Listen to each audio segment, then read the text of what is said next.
Olá! O Evangelho segundo o Espiritismo, no seu capítulo 6, trata do tema o Cristo Consolador, que vem nos ampliar a nossa visão sobre a missão de Jesus e também do Espiritismo aqui na Terra.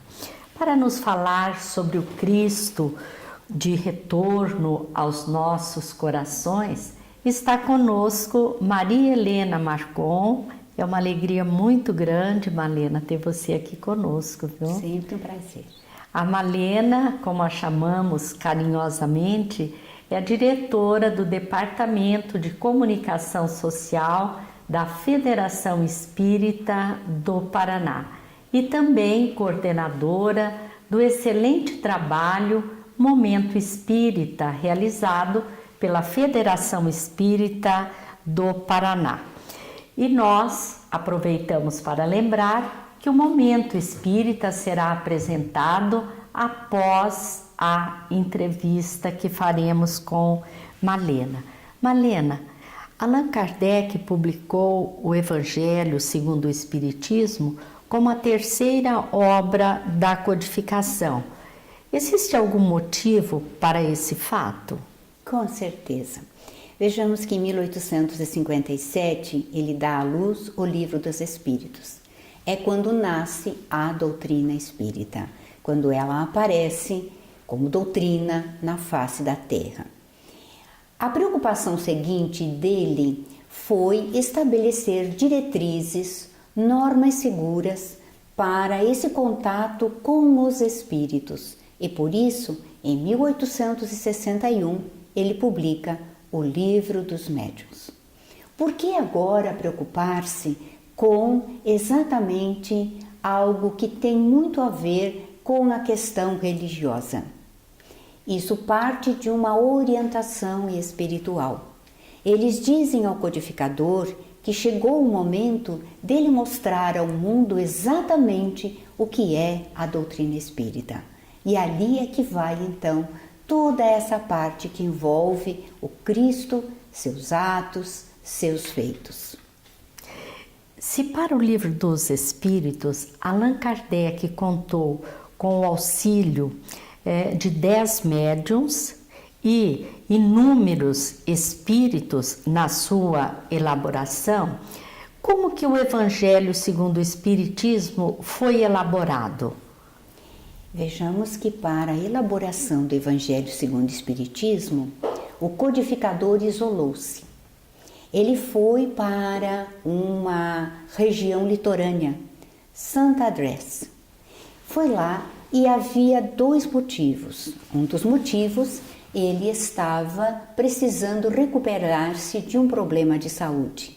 Isso é demonstrado pelas cartas que ele manda para a esposa, que se o acompanhou a Santo Andrés, logo volta para Paris e fica em Paris. Ele fica sozinho ali. Realmente ele se isola. Então nessas cartas ele comenta que já estava melhor de saúde, que já estava andando mais, etc e tal.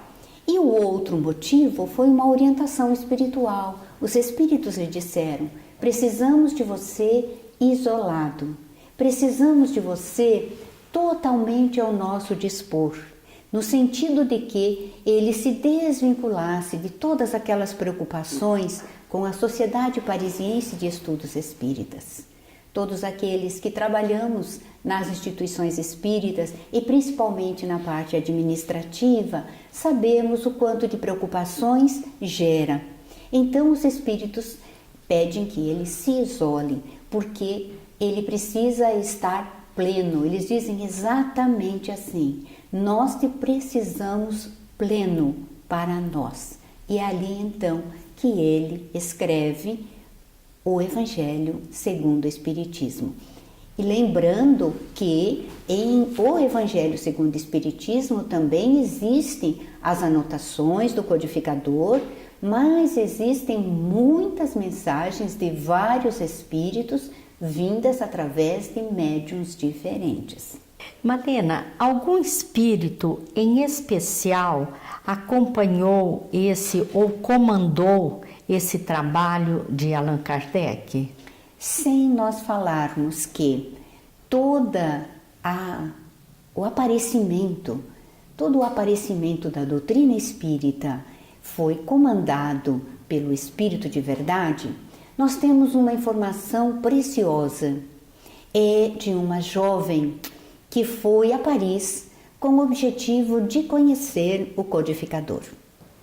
Estando ali, ela foi até o apartamento e ali encontrou somente Madame Allan Kardec, Amélie, porque ele estava, agora já vindo de Sainte Adresse, ele estava na Vila Seguir. Ele não fora para casa, para o seu apartamento, mas para a Vila Seguir, onde ele deveria se mudar posteriormente, o que não se concretizou porque ele veio a desencarnar exatamente no processo da mudança.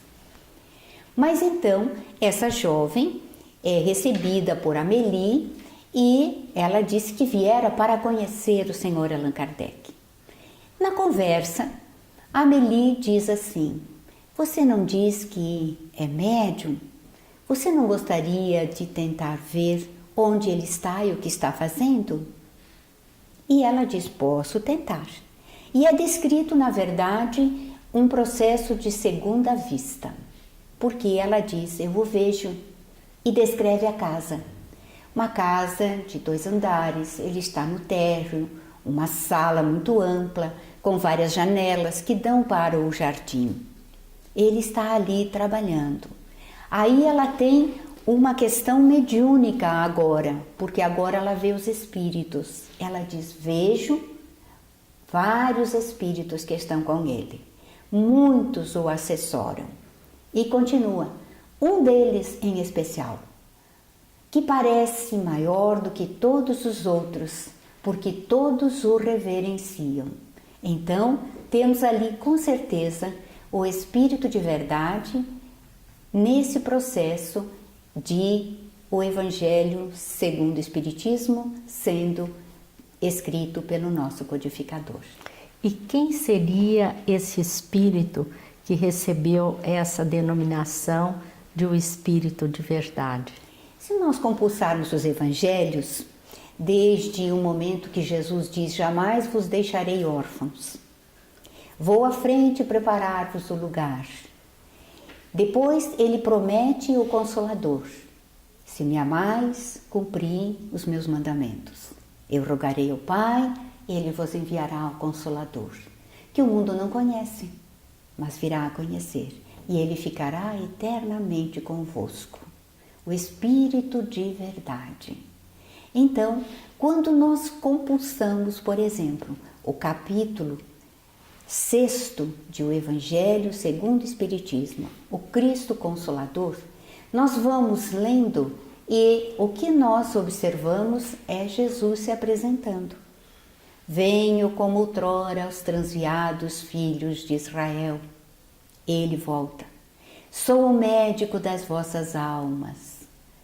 Se nós pegarmos tudo aquilo que está neste capítulo e fizermos links com as informações que estão nos evangelhos, nós vamos ver que é o mesmo Espírito se apresentando e falando da mesma forma, em alguns momentos usando as mesmas figuras que usou antigamente. Então, nós temos a certeza de que o Espírito de Verdade nada mais é do que o próprio Senhor Jesus, que a todo esse processo preside. E não poderia ser diferente, considerando que ele é o governador do nosso planeta. Existem outras referências de que o Espírito de Verdade é Jesus no Evangelho, Marlene? Bom, em todo o Evangelho, nós vamos encontrar. Basta que a gente tenha, como Jesus dizia à sua época, ouvidos de ouvir e olhos de ver. É indo aos pouquinhos e lendo nas entrelinhas, observando esse Jesus que realmente está de retorno aos nossos corações. E com que embasamento a doutrina espírita ensina que Jesus é o governador do nosso planeta? nós temos informações que vêm especialmente através de uma extraordinária obra que se chama A Caminho da Luz, recebida pelo nosso Francisco Cândido Xavier. O Espírito Emmanuel é quem escreve. E ele fala de uma comunidade de espíritos puros a que Jesus pertence. E diz que essa comunidade de espíritos puros já se reuniu nas proximidades da Terra em 2 momentos. No primeiro momento, quando se definia exatamente a criação do planeta Terra.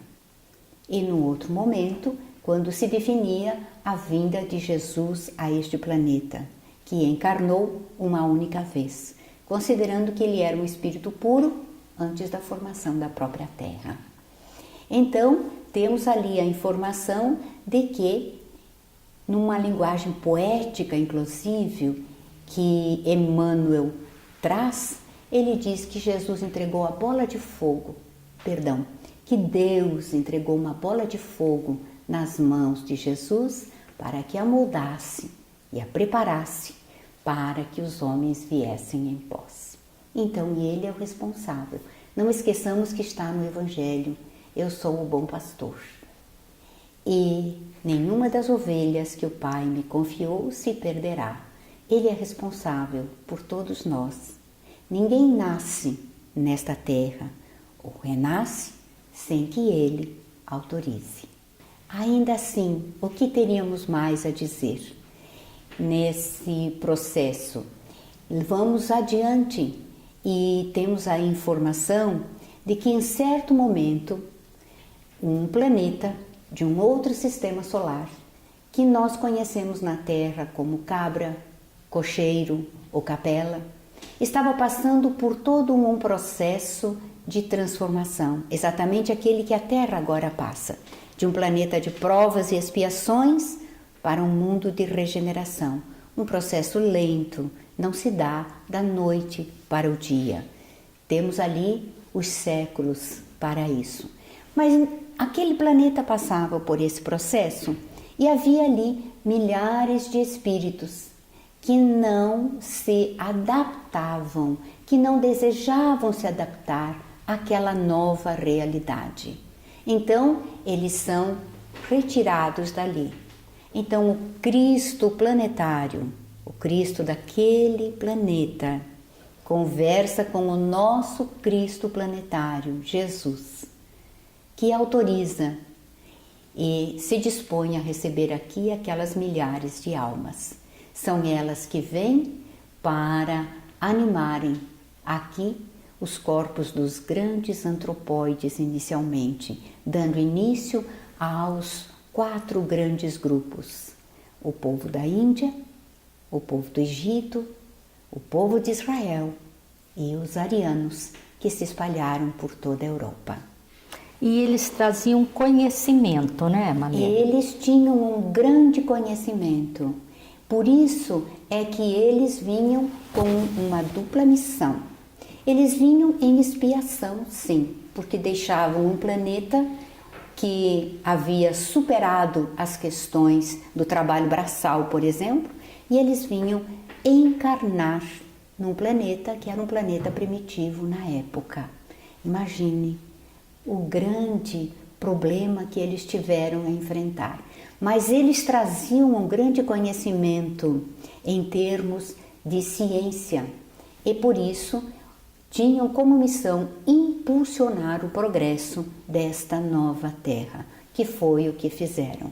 É por isso que encontramos ainda hoje algumas mensagens nas pirâmides do Egito e algumas outras na Índia, que são as informações que eles nos legaram. E, cumprida a sua tarefa, executada a sua expiação e a sua missão, a possibilidade que eles tinham é de retornarem para o seu planeta. As informações espirituais são que muitos voltaram e muitos ficaram por aqui por amor à Terra, que eles acabaram tendo. E poderiam não ter retornado também por não terem conseguido atingir o objetivo pelo qual vieram, não terem conseguido se transformar, alguma coisa assim? As informações espirituais dizem que, na verdade, se não todos, a grande maioria o conseguiram, né? Mas acreditamos que ficaram, sim, como diz Emmanuel, porque amaram na Terra e ficaram aqui para ajudar os demais irmãos. Mas, em síntese, Ivone, nós todos somos estrangeiros nesta Terra. Nós vimos de outros mundos para cá. E quando a gente diz que vem de outros mundos, vem como espírito. Não somos ETs do espaço. É bom fazer essa observação, né, Malena? Porque pode ficar a dúvida. Mas a gente vê que a misericórdia divina é muito grande, né? Sempre dando oportunidade aos filhos que ainda não conseguiram um grau de perfeição, que ainda tem as suas dificuldades, né? Exatamente, aí que está o grande benefício do conhecimento da reencarnação, que nos possibilita essa vinda novamente e o progresso concretizado. Malena, nós agradecemos a sua participação, foi muito bom ter você conosco. Muito obrigada. Agradecemos a todos que estiveram conosco e lhes desejamos muita paz.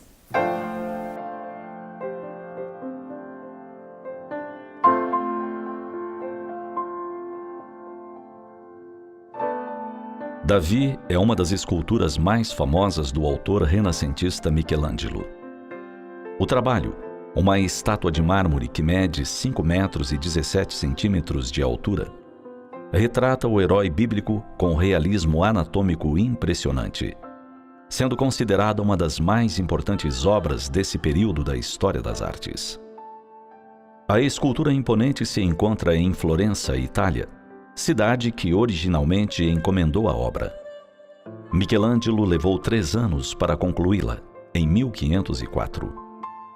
É fascinante perceber a habilidade dos grandes artistas, conseguindo enxergar numa grande pedra uma bela escultura. Um deles, certa feita, relatou que ficou a fitar um grande bloco de mármore por horas e horas, até visualizar a estátua ali dentro. Depois, segundo contou, bastou tirar as sobras, desbastando a pedra, para que surgisse a escultura perfeita.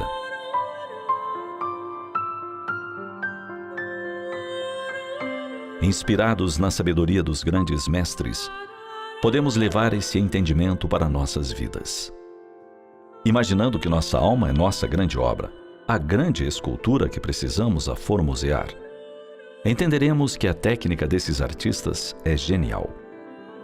Primeiro, a análise demorada. Olhar para dentro da alma, conhecê-la. Penetrar em sua intimidade buscando encontrar-se. É o conhecimento de si mesmo, a chave de todo o progresso moral. A grande viagem para dentro do espírito, procurando lá o que precisa de reforma, de melhoria. Quais as nossas maiores imperfeições, nossas dificuldades? E quais também nossas habilidades, nossos potenciais?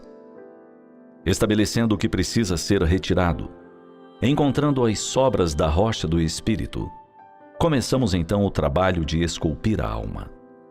Retirar tudo o que não é essencial, que não é nosso, que não faz parte da construção da nossa felicidade. Remover os vícios, as mágoas, os grandes e pequenos ódios que fomos guardando ao longo das eras. Retirarmos a poluição mental, os pensamentos de inveja, ciúme e revolta. Removermos a tristeza e a depressão que já nos fizeram tão mal, que já nos fizeram desistir tantas vezes, soltando o cinzel das mãos por alguns momentos. Alguns blocos podem ficar sem o trabalho do escultor por um longo período, mas acabam por não resistir à ação do tempo e voltam a pedir que o escultor continue. O processo pode ser doloroso, incômodo, assim como as investidas do artista com suas ferramentas contra o mármore. As primeiras ações são as mais doloridas, pois o bloco ainda está intocado em várias partes. Retirar a alma da inércia espiritual não é nada fácil. Porém, quanto mais vamos retirando, mais da nossa verdadeira essência vamos enxergando. E isso concede ânimo, energia, para não retardar o trabalho de escultura. Após algum tempo, após algumas reencarnações, começaremos a vislumbrar a beleza de Davi no meio de tantos pedaços de pedra que foram vertendo da pedra bruta.